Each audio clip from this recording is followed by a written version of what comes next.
Hello, and welcome to the Free American Voice, a podcast from Midwestern Citizen. This month's episode will be on the relationship between sports, politics, and society.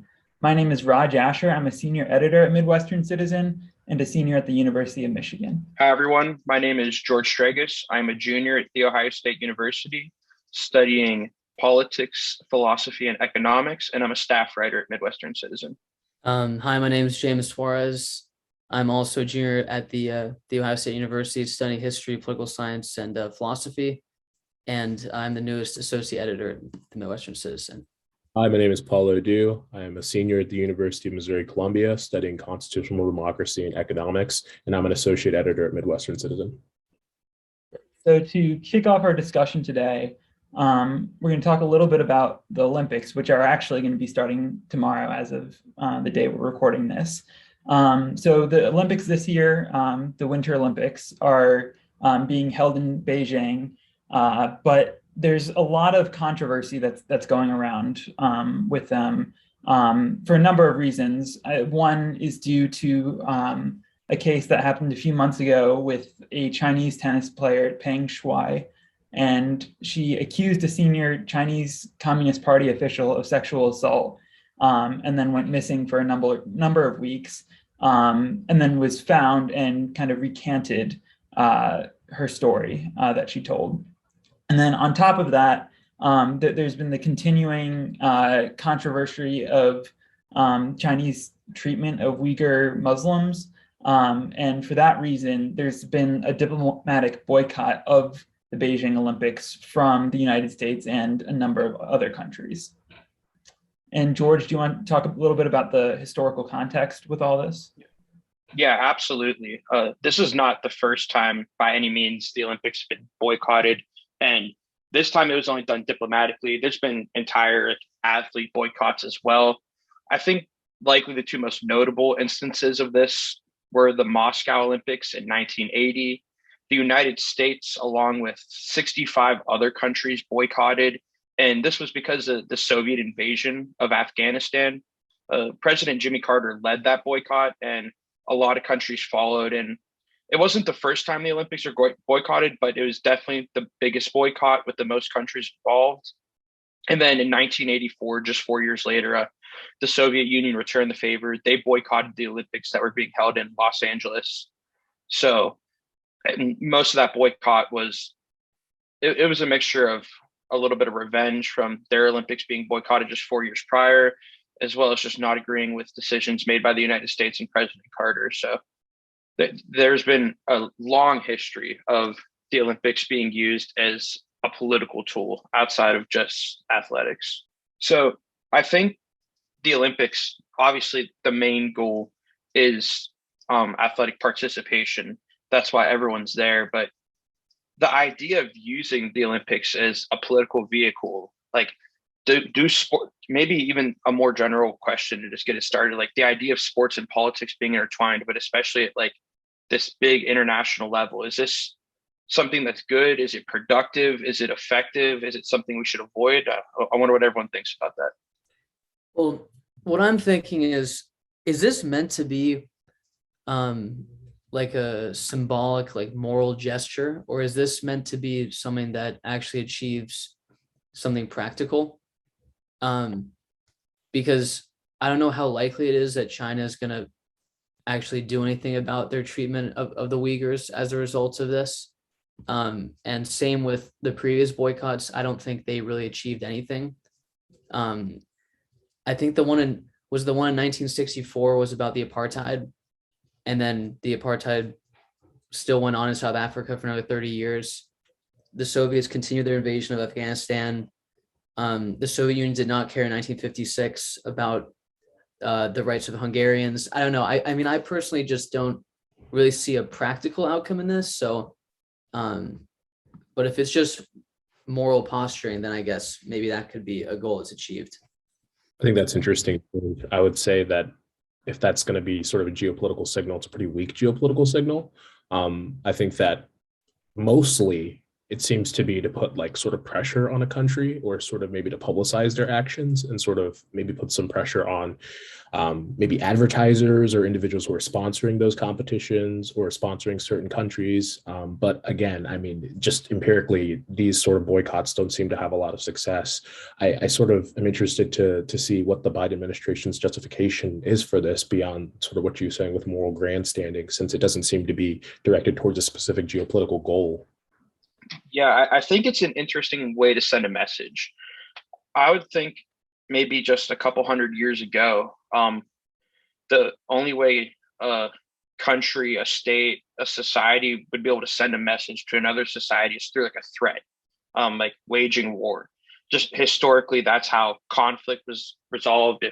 If I didn't like you and you didn't like me, we were going to go to war and we were going to fight and win. But now, like athletic events like the Olympics are being used to send a message in a way without waging war. And I think we could agree that maybe the message, I think it's obvious the message isn't as effective. These, like you said, like the Soviet Union still invaded Afghanistan. So maybe they're not accomplishing much, but it is an alternative maybe to waging war, which is the only mechanism in which like messages were sent before this era.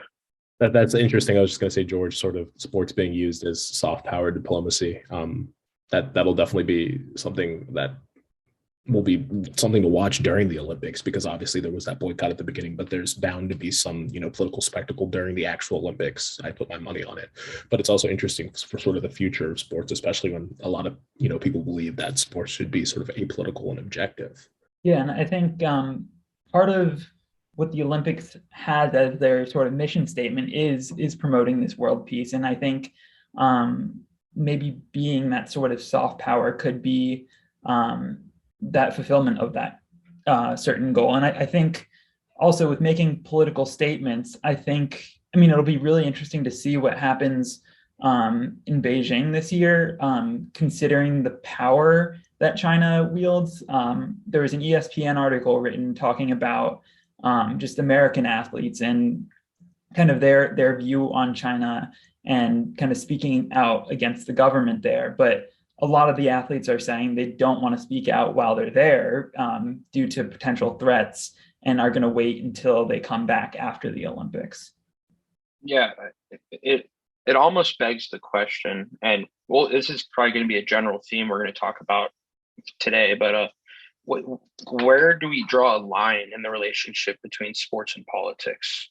I think it's a generally new idea in the past century or so to use sports as like a mechanism in which soft power, a political statement is sent. And do you guys think it could be taken too far?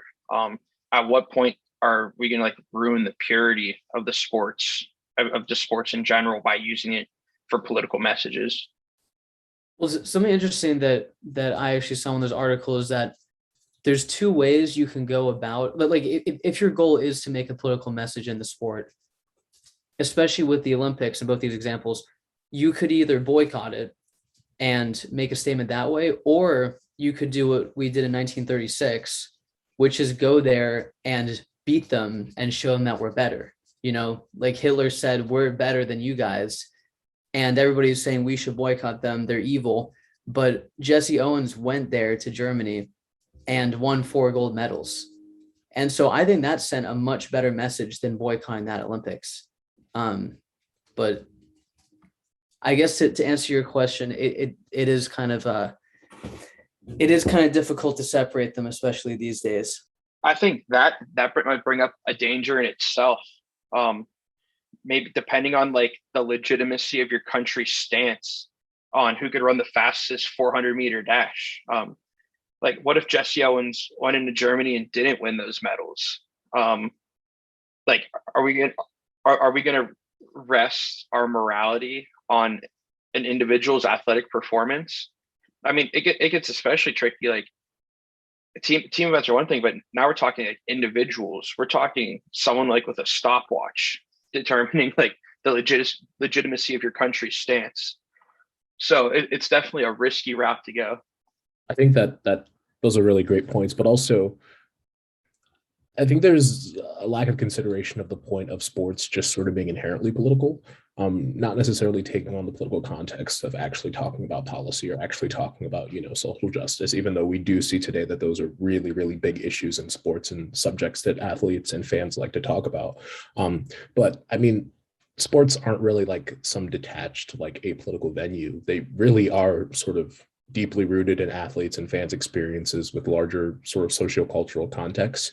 I know, for example, a lot of athletes in lower income communities sort of see sports as a means to escape poverty, to escape their station, and to, eventually provide for their families once they're able to, make it to the big leagues and start making big league money. So I think this idea that that athletes should, quite frankly, shut up and dribble is on its face kind of strange.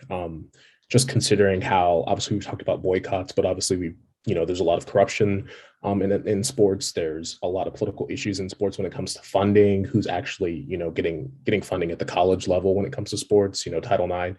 There's a lot of issues in sports that are just inherently things that involve policy and involve politics and involve, different competing incentives, different competing interests.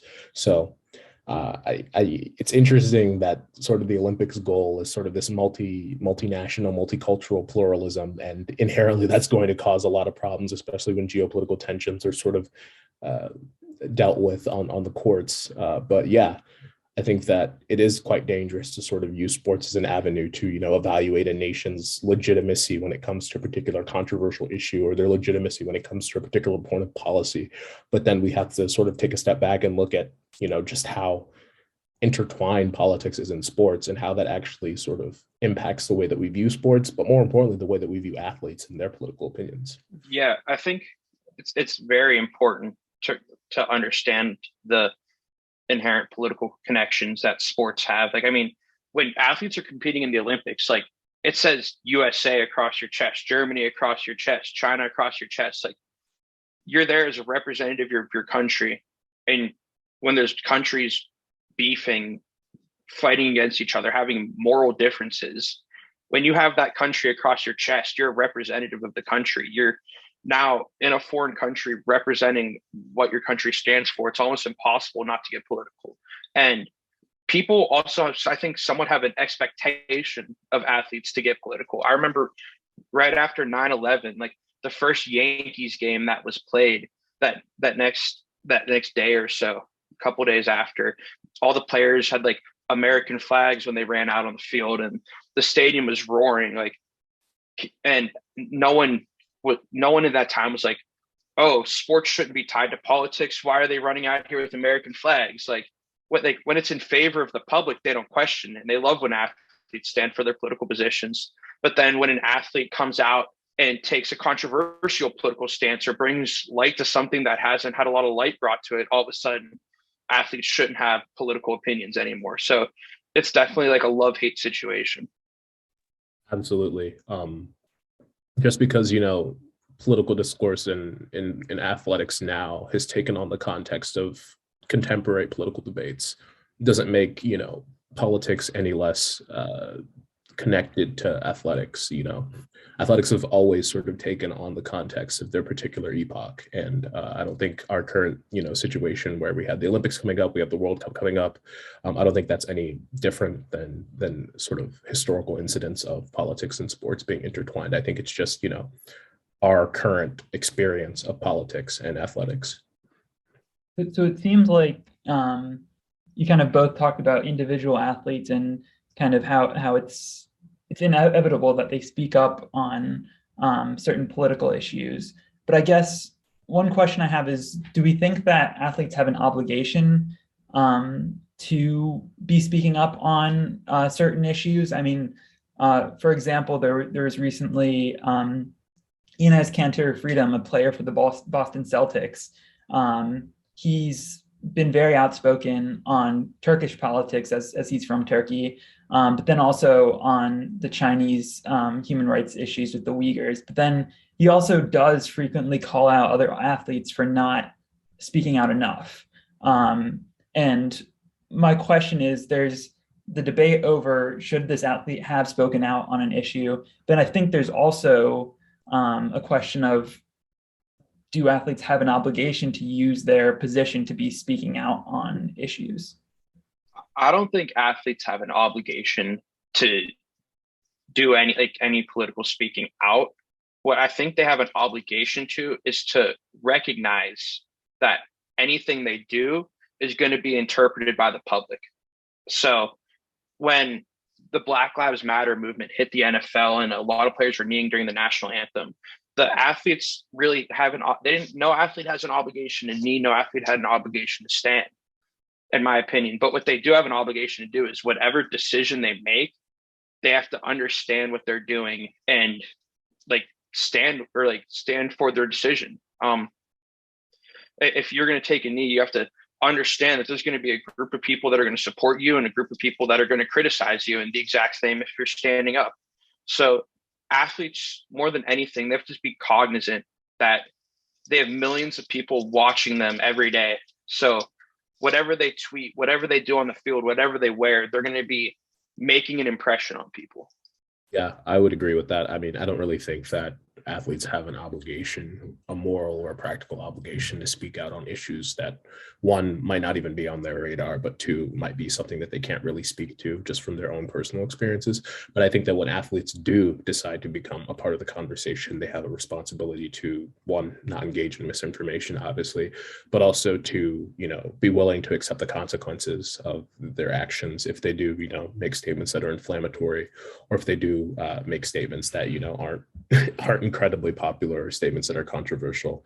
And not necessarily that they should be punished for that, but that they should just expect, a negative reception. Obviously, in today's age, when it's really, really easy to share your opinions and have those sort of opinions spread. I know recently Aaron Rodgers has been getting a lot of flack for appearing on the Pat McAfee show and talking about his COVID-19 vaccine decision, just talking about his views on the popular press and the media in general.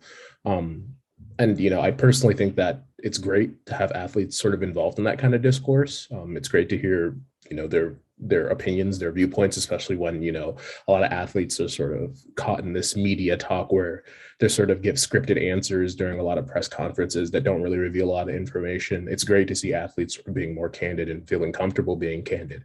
But also, I think that when you are engaging in public discourse, you have to be very, very responsible about the things you're saying, the information you're spreading. Yeah, I think maybe the best example of that is athletes losing their job, losing their career and livelihood because of the decisions they made. And I mean, the first one that obviously comes to mind is Colin Kaepernick. Before he took a knee during the national anthem, a year or two prior, he was a quarterback playing in the Super Bowl. Obviously very talented. And after he made that decision, he was released from the 49ers and got a couple illegitimate shots at the NFL, but really never saw the field again. And it was undeniable that he was talented and a good quarterback. He led a team to a Super Bowl. Most average quarterbacks can't do that, whether you say the team around him was talented or not. So I think it's an interesting discussion we need to have of, are athletes risking their careers when they stand up and say something or stand for a cause that they care about? Are their careers at risk?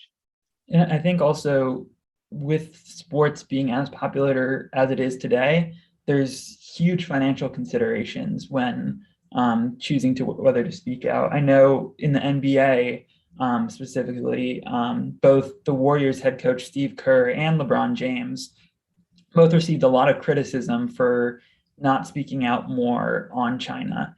And I think a lot of that is due to financial reasons. China is a huge driver of the NBA's revenue. And an example of someone in the NBA, Daryl Morey, who's now the general manager of the 76ers, did speak out against China. And there were some pretty bad repercussions. I can't remember off the top of my head, but I know with Enes Kanter Freedom, who I previously mentioned, China pulled all Celtics games, which he participated in, from coverage in the country.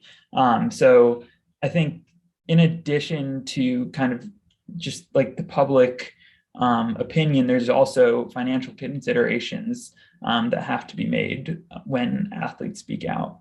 It's especially dangerous for athletes especially when, just like you were saying with China and the NBA, China is such a huge market and a growing market at that for basketball. So not only that, you have teams and you have team cultures where, you know, I know the Kansas City Chiefs, they basically said in their locker room that they decided to eschew discussions of politics and just focus on football, which is one strategy. But obviously, you know, people are going to have opinions and people are going to have strong opinions. They should feel free to be able to share those opinions. But when there's such strong possibility of not only financial but personal sort of consequences, it becomes a pretty risky prospect for a lot of athletes, especially athletes that don't have, you know, really large platforms like the LeBron Jamesons and the Steph Currys.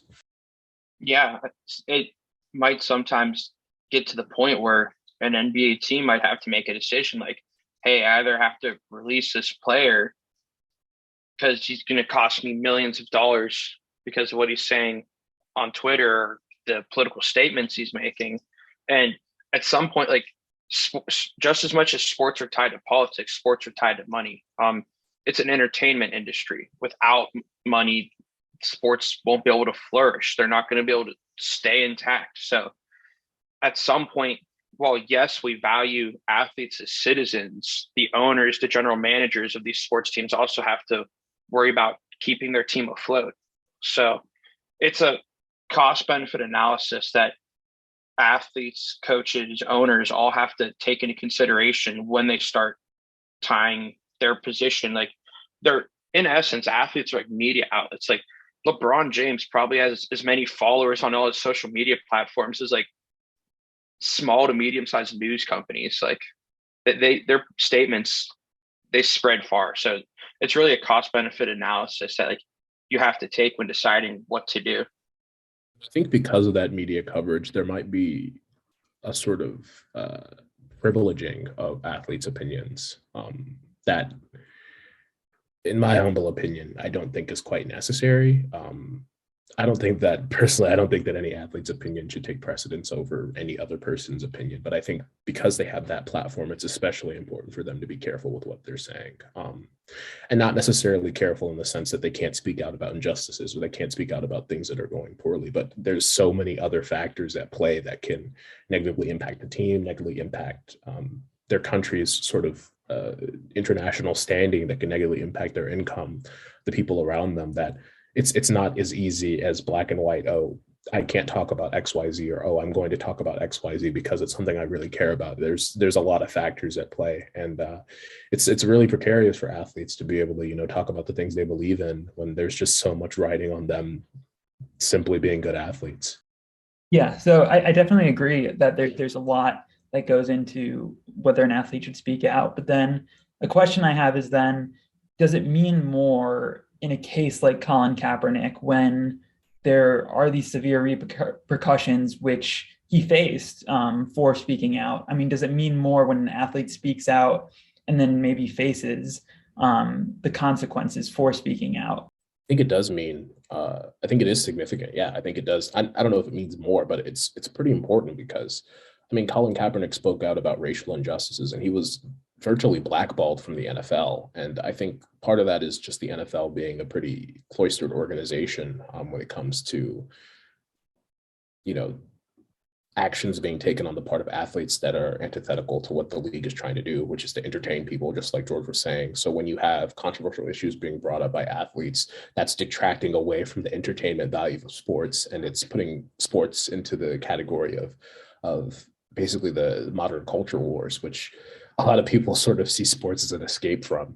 So I think it's really important not to downplay situations where athletes are facing severe repercussions for speaking out against actual and tangible injustices and actual and tangible oppression. I think it's important to take into account that their viewpoint does matter. And because of their platform, they have the potential to have a great deal of impact that, you know, the average Joe on the street just can't. So I think that athletes' opinions shouldn't be privileged over those of, you know, other experts, other individuals who have opinions about, you know, geopolitical affairs. But I do think that because of that platform they have, because of the power they have to connect and reach out to so many people from their social media accounts, from their media appearances, I think that it's really, really important to listen to athletes when they talk about these things and take into consideration and potentially even use that to drive change. And I also get the sense that we're starting to move to a point where athletes are going to face less repercussions for speaking out. I think in a way, Colin Kaepernick took a bullet for the modern day athlete. Like as social media grows more and more, like when Colin Kaepernick did that, he took a knee and stood and defended the Black Lives Matter movement. Like it was huge coverage, huge news. Colin Kaepernick got released by the team, and now we're less than a decade later, and the back of every helmet has Black Lives Matter written on it. I think sports, at least in America, have taken a strong advancement to being welcoming of athletes' opinions. And I think Colin Kaepernick very much paved the path for that, but lost his own career in doing so. Well, I think it's also important to consider the different ways that they express themselves, because obviously one of the big reasons why Colin Kaepernick caught more flack than anyone else was because he did it during the national anthem when you're supposed to stand, which obviously, is meant to make a bigger deal out of it. But a lot of people, even people that agree with him, would see it as disrespectful to the troops or whatever. Whereas then that's different than an athlete tweeting or wearing a shirt or just going on the news media or something like that. It's just I don't think that there's a direct that they're directly equal in the way they're perceived by the public, I guess. Yeah, I think that's a really good point. I think on top of that, timing might be the word that I use to explain it. And I think this is going to tie us over to the Brian Flores case very well that we're about to talk about here in a second. But when athletes do things, is it the off season or is it during the national anthem? When you're making your statement, I think that does make a huge difference. And I think that's something very interesting in the Brian Flores case that just happened.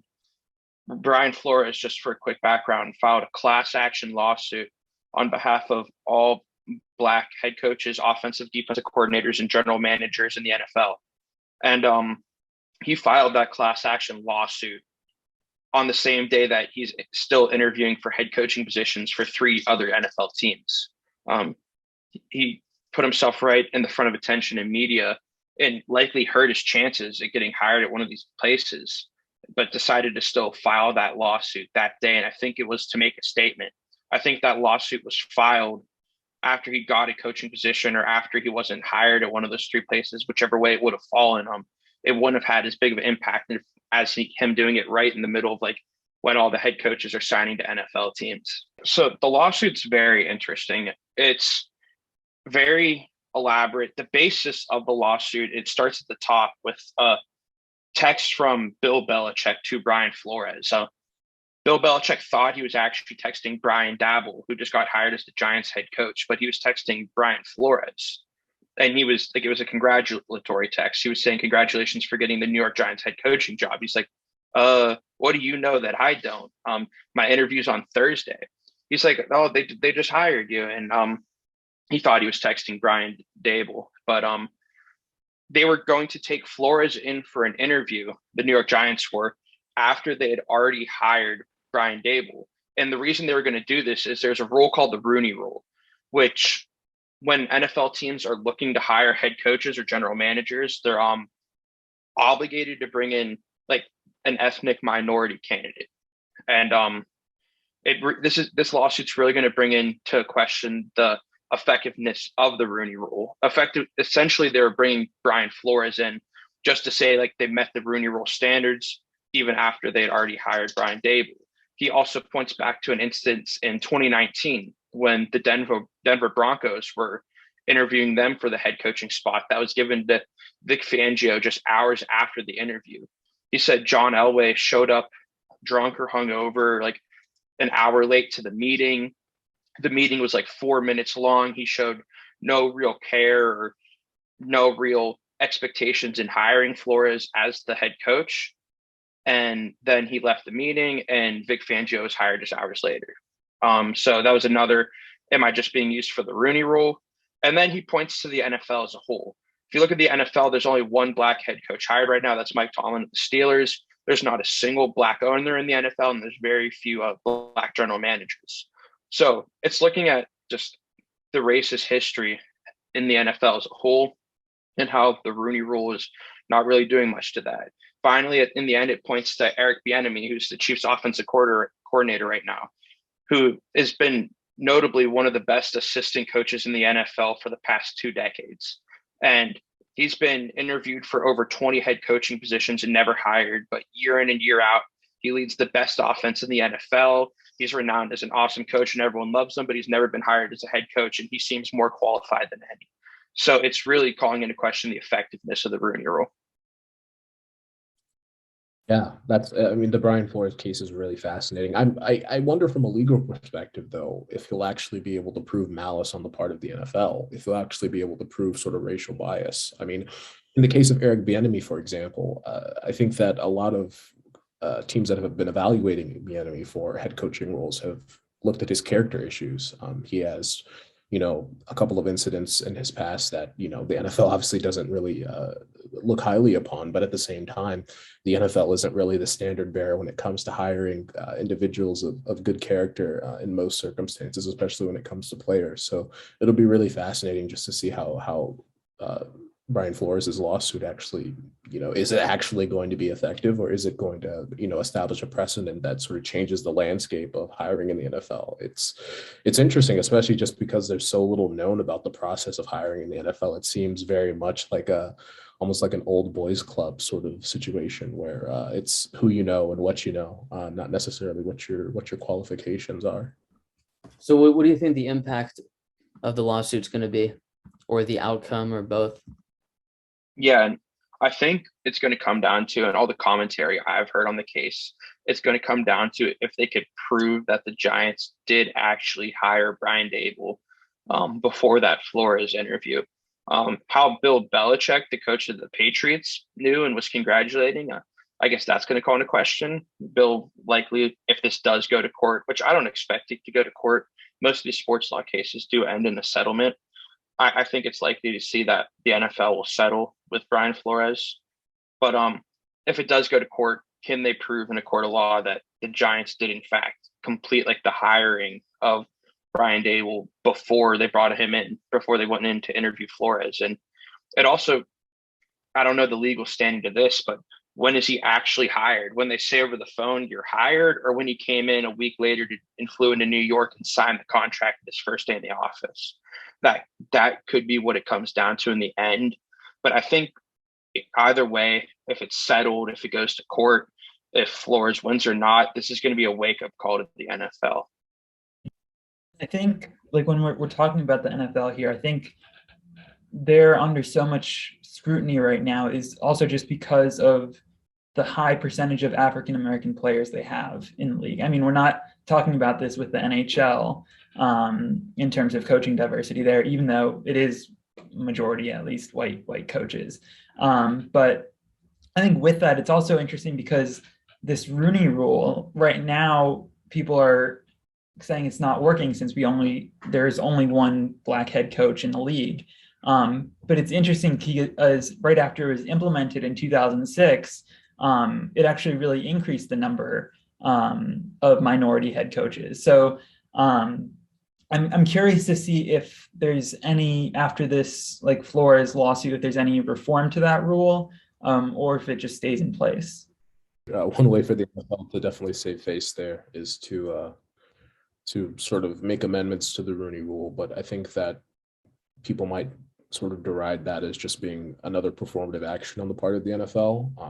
So I think that a lot of the substantive change in their hiring process is going to have to come from within, even when there is outside pressure. I think one of the officials, whether it's Roger Goodell or some other senior ranking official, is going to have to step in and really pressure the executives at the NFL to make a substantive change to make basically the league's leadership in terms of coaches more reflective of the nation. Yeah, and I question and just wonder how I think they're going to do that. I think the Rooney Rule is at least going to be amended in some way, or maybe enforced harder. I can't imagine the NFL is going to make it through this without doing anything. But what steps do you take to ensure that more minorities are in these higher level coaching positions on these teams? I mean, first of all, every owner in the NFL is white, and I doubt we're going to see a rule come out of the NFL saying like a quota, almost like this percentage of your coaching staff has to be a minority. I doubt we're going to see that. So it's a really tricky situation on how you're going to enforce that and how you're going to, in essence, take these 32 white billionaires and try to transform their ideologies.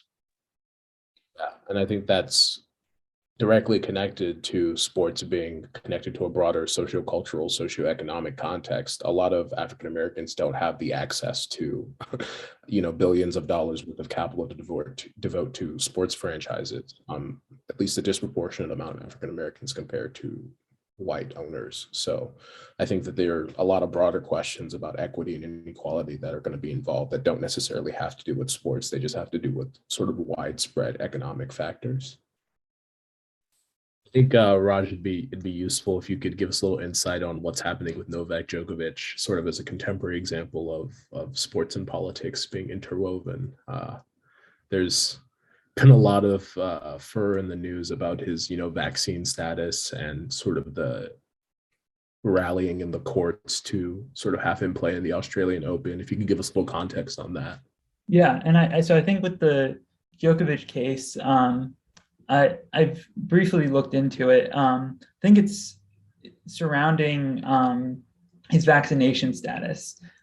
So I think I don't remember. It was a while ago that I looked at it. I don't remember the details, but I think he basically didn't have proof of vaccination, which caused some issues with his visa. And I think this case is kind of interesting because it sends a message. I mean, just by him being this prominent figure and not having his vaccination, but he hasn't been kind of like outspoken on anti-vax. But I think it's interesting that it still sends a pretty strong message out to people.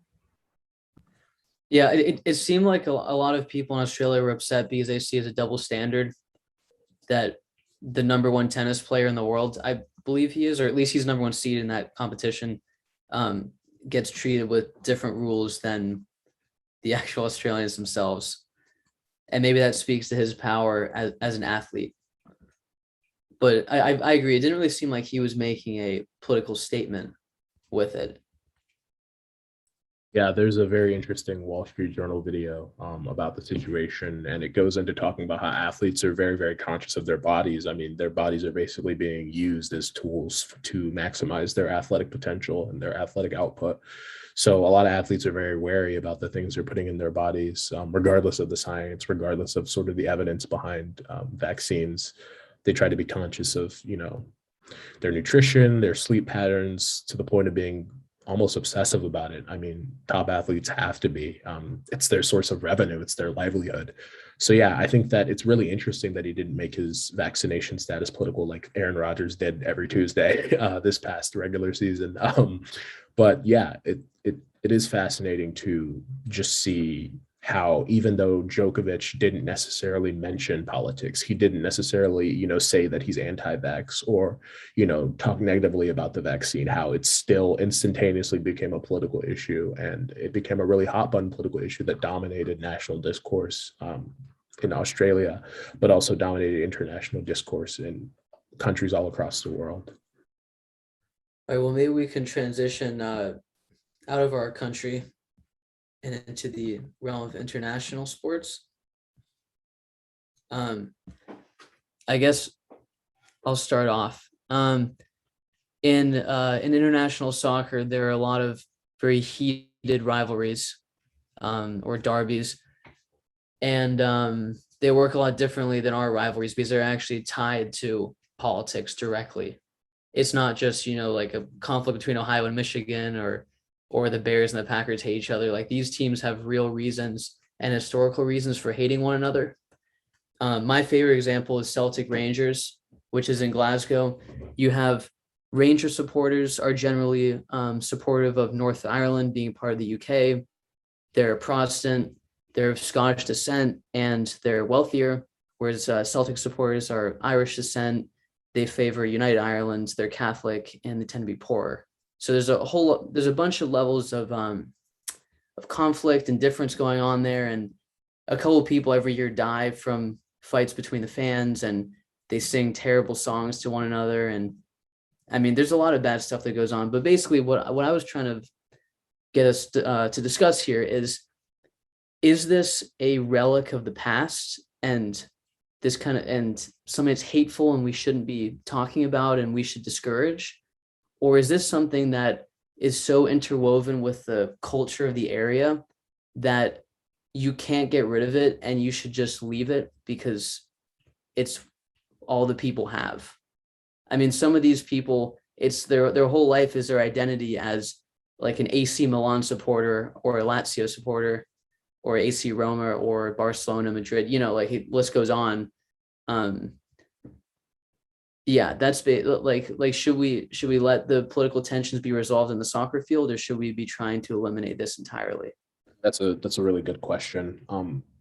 Soccer has such a rich international history that is so interwoven into like local and regional culture that it's sort of, I'm not even sure, officials in these countries would be fans of getting rid of these rivalries or tempering the conflict or the tension. I'm not entirely sure that it's something that should be encouraged. Obviously, fan violence is something that should never be encouraged, and it's the responsibility of both the stadium officials and individuals in power to keep tensions cool whenever possible. But quite frankly, I think it's probably better that these conflicts be solved on the soccer pitch than in the streets.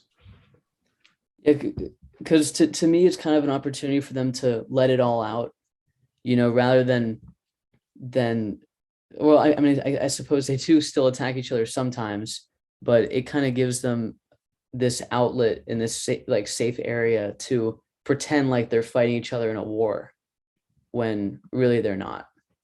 And without that, it'd be unclear where all of those bad feelings would be let out. Yeah, I think it's definitely true. We don't know what could happen if we get rid of these. Like, what would what's on the pitch rivalry turn into when there's no soccer matches around? And I think it's also very similar, probably not more intense than what we see with the Olympics, but I do kind of see a parallel there with the Olympics trying to maybe be an alternative to I guess tension between countries. And it also kind of goes back to the question of whether sports and politics are inherently intertwined, which it seems like, given the opportunity, people will make it about politics, obviously in a much different way than we do here.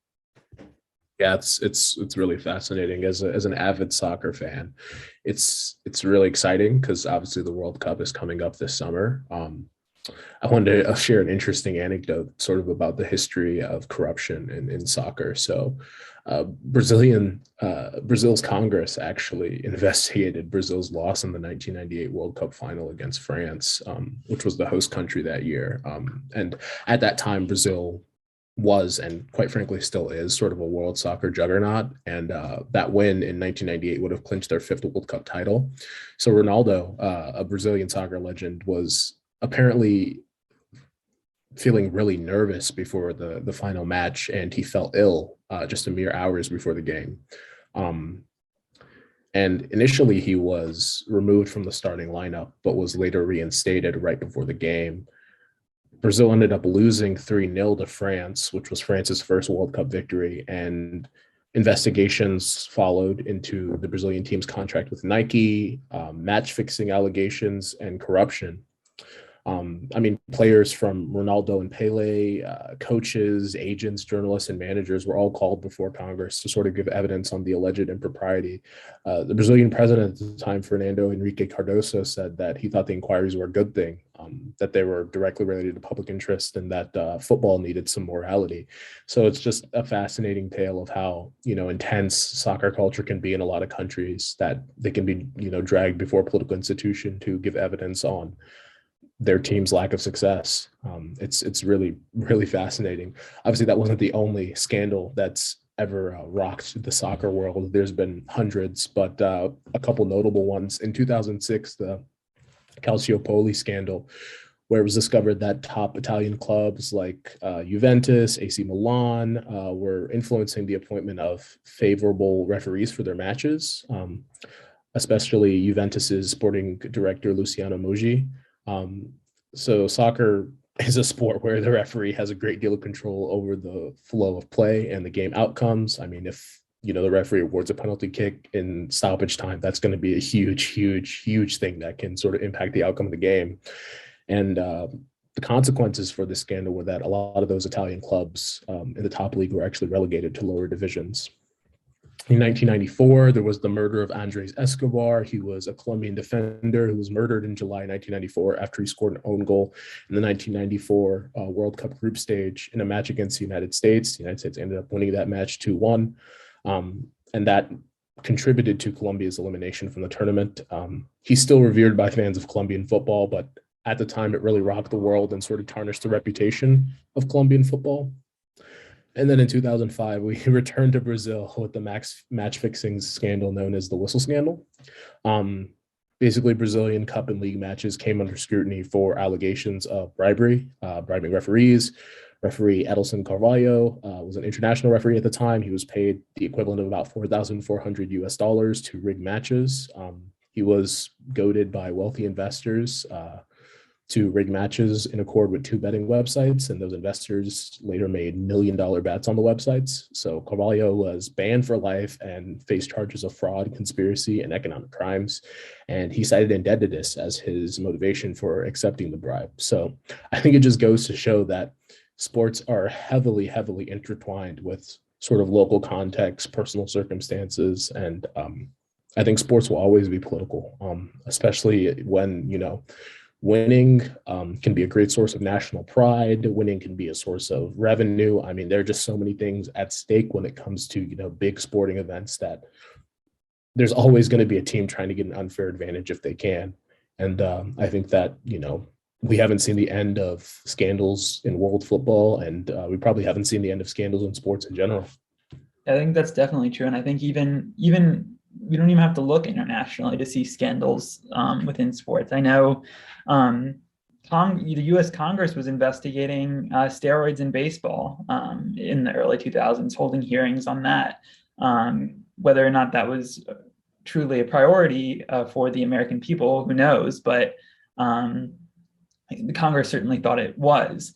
And I think that goes back to your point of just there's so much money, especially just in these European soccer clubs. I mean, they have huge stadiums and so much merchandise that's sold. And when you can tie it to people's local kind of pride of where they grew up, that just makes it even more profitable. And I would say just the general nature of sports, like everyone at that level of sports is competitive by nature, but someone's always going to have to win and someone's always going to have to lose, but nobody wants to lose. So scandal's always going to be tied to trying to gain competitive advantages in sports. It's just the very nature of it. Sure.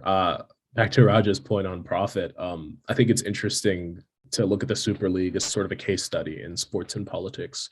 So for those who don't know, in April of 2021, 12 of the world's largest and most popular soccer clubs like Arsenal, Barcelona, Real Madrid, and Manchester City unveiled a plan to compete in a closed Super League where they, along with other invited clubs like Bayern Munich, for example, would compete against each other while raking in billions of dollars in revenue from selling their broadcast rights to, streamers, to ESPN, to CBS, which doesn't necessarily think, that's not something you think is controversial on its face, but international soccer doesn't actually operate like American leagues, like the NFL or the NBA, which I'll get to in a little bit. But JP Morgan Chase actually initially committed $5 billion to the project. So this was going to be like a legitimate super league, and they had already made the announcement that it was going to go forward, and they were going to look to expand it in the future. So European soccer actually already has a competition similar to the Super League. It's known as the UEFA Champions League. It's an annual competition where 32 top-flight European clubs compete against each other year-round, with the winner being crowned in a single-leg final in late May or in early June.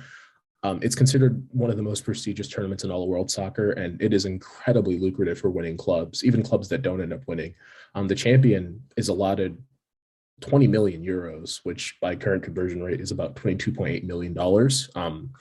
Clubs are roughly chosen by their performance in domestic leagues, even though the actual process is a bit more complicated than that. But the Super League, unlike the Champions League, would have actually had permanent members who would face no risk of missing out on the tournament and no risk of missing out on the tournament's profits.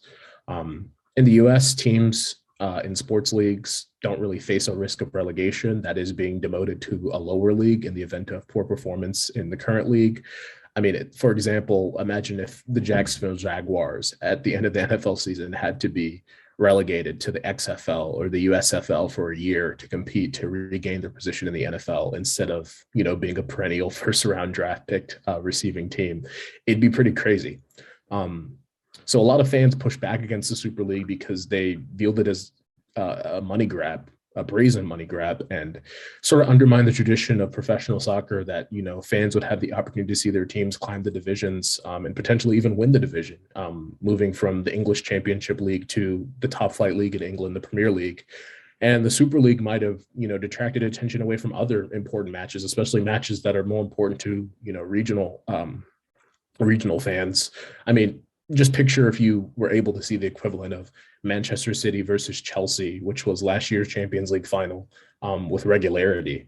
I mean, compared to the Premier League season, which features a total of 380 matches, a lot of those matches against lower level teams, it would really detract attention away from those lower level teams who need those broadcasting rights, who need that money, whereas these top flight teams already have extensive revenues, and this would just be a means for them to even increase their power and their popularity. It did fail. There was enough pushback to dissuade investors from pouring money into the project, and teams eventually reneged on their commitment. So it just goes to show that in world football, the fans are the locus of power. Yeah, and I think even when you're thinking from the perspective of these smaller teams that might not be as good year after year, I think there's so much local pride in the team that, seeing them play against some of the bigger teams and maybe even winning a few games can do so much for that like town or city that maybe smaller football club is based in. And kind of going off that, the whole idea of localism, I feel like we always think that sports are globalizing the world and they're making us more interconnected and stuff like that. But the thing is, sports are also making us a lot more attached to our local area, especially for those small European clubs. Those fans are not seeing themselves as Europeans now. They're still seeing themselves as Burnley fans or Watford fans or whatever small team it is, just in a more global sense. But they're still holding on to that rich, like, local identity through their team. And they're also becoming more connected as well. And I think the Super League was kind of an attempt to intrude on that idea of localism, as well as like a money grab, obviously. Completely agree. I mean, just look at the uproar of excitement and joy and jubilation when Leicester City won the Premier League in 2016. I mean, when a team of, lower status, a team that's not your, Manchester United's, although Manchester United now I wouldn't consider a top flight club, but when you see those lower level teams actually achieve success, that's something that can be pivotal in changing the sort of morale of a community, but also their socioeconomic standing. I mean, soccer is not necessarily big business, but it's big in terms of pride. And I think it's really important to, when you're looking at other arenas, just consider that an American context doesn't necessarily translate over to other countries very well.